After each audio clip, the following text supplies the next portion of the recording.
Dreams don't always come true, they had always told her. Some things are never meant to be. But the Little Mermaid had always believed, and now she had proven them all wrong. Tonight, she held the love of her life in her arms. She had watched him for years. Every day as the sun was setting, he would come to the end of the dock. He'd sit there, dangling his feet off the end, staring off into the brilliant oranges and bruised purples of the sky. She would watch it with him from beneath the waters, and though she was still young, she knew what they shared was special. She smiled fondly at him now.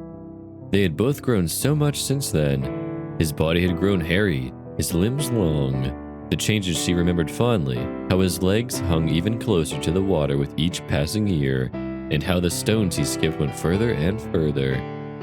She collected each one, cherishing it like a precious jewel. She had changed too. Her tail had lengthened, and she had become very lean. She had shed her many needle-like teeth 13 times now, which made her a woman grown. The child's stalk on her head had grown longer and burst forth in a bright, luminescent emerald orb at its tip. Green stalk bulbs were considered a thing of great beauty and rarity in the undersea world. Many mermen had come to court her, but her heart belonged to another. Her heart belonged to the boy on the end of the pier. She ran one of her hands through his hair, using the other to hold his hand against her scaly cheek just beneath her baseball-sized eye socket. She was remembering fondly the first day he'd noticed her. She had ventured closer to the surface than she had any business being, when he had noticed her emerald bulb glowing. He had stared intensely into the murky water, making her quite self-conscious. She blushed, causing her bulb to gleam all the brighter. Now, each evening as he came to the pier, he was no longer watching the fiery red-orange sunsets. Now his eyes were fixed on her glowing green presence.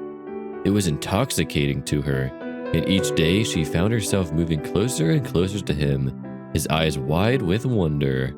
She smiled at him now, and he grinned back. The tension had built on like this until a day not too long ago.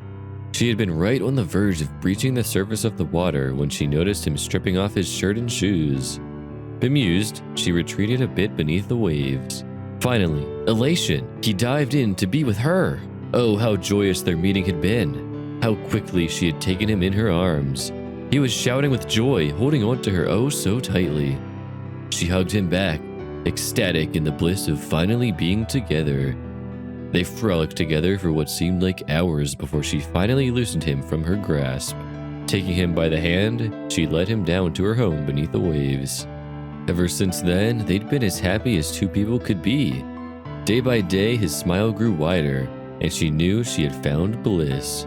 He refused to eat anything, but she wasn't sure if humans ate anything anyways. Her hand came away from his head, and with it a chunk of the hair she had been stroking floated away into the surrounding water. She was elated. With this and his widening eye sockets, he seemed to be becoming more merman by the day. Everyone told her that was impossible, but what did they know? Dreams don't always come true, they had told her. But she knew now that sometimes, if you wished hard enough, they could.